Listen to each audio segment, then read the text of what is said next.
Hi there, it's Jonathan here. This is 60-60. We're reading 260 chapters of the New Testament in 60 days. 32 chapters down, Mark 5-8.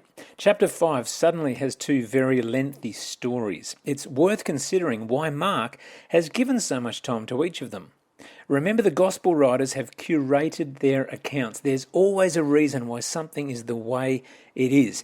In chapter 5, Jesus goes to the region below the Sea of Galilee and to the east. This is called the Decapolis because there were 10 towns in this area. This is not a Jewish area. It was a region that had been ravaged by Roman legions over recent decades. For Jews, pigs and graves are unclean. When we're introduced to a man who is amongst pigs and hangs out in a graveyard, this guy is about as unclean as you can get. Try reading this story as an overarching narrative of what Jesus will do ultimately to defeat evil. He is alone, accosted by evil, amongst the graves of the dead, that is, when he dies on the cross, yet he will emerge victorious. At the end of this section, the man becomes an evangelist amongst Gentiles.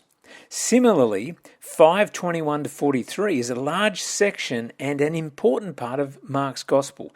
Verse 30, "Who touched me?" is a classic response of Jesus, and then again the statement in verse 34, "Your faith has healed you." How much faith do you have for what God has installed for you today? Verse 41, Jesus says, "Get up," to the girl. Remember, these are themes of the resurrection. You'll notice in chapter 6 the theme of being amazed continues. Even amidst the pushback Jesus is starting to receive again, he's not accepted in his hometown. Jesus couldn't do many miracles because of the lack of faith. Always a puzzling idea, I think.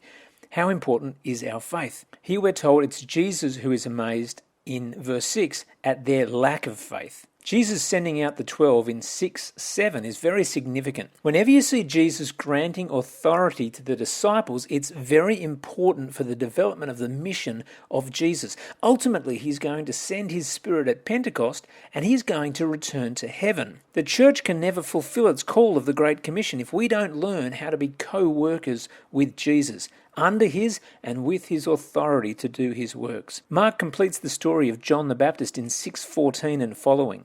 A powerful picture of the way of the gospel, life coming through suffering. John is not the suffering servant, but he is a servant of the King who suffers. Mark 6:30, the feeding of the 5,000, and then Jesus walking on the water comes next.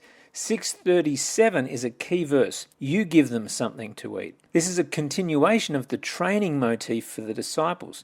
Jesus is teaching through demonstration. God provides our needs, bread like the manna. The disciples have authority to be God's instruments on earth. They fail to see this as shown by their hearts being hardened in 6:54. 7:31 says Jesus is back amongst the Decapolis. Gives you an idea of how mobile he was, moving around the greater region of the Sea of Galilee.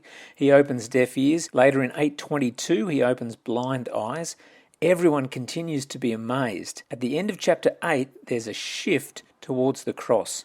Peter acknowledges Jesus is the Messiah in 8:30. Then Jesus soberly begins to speak of his own death and the calling on his followers to carry their own cross also. Remain in God's word.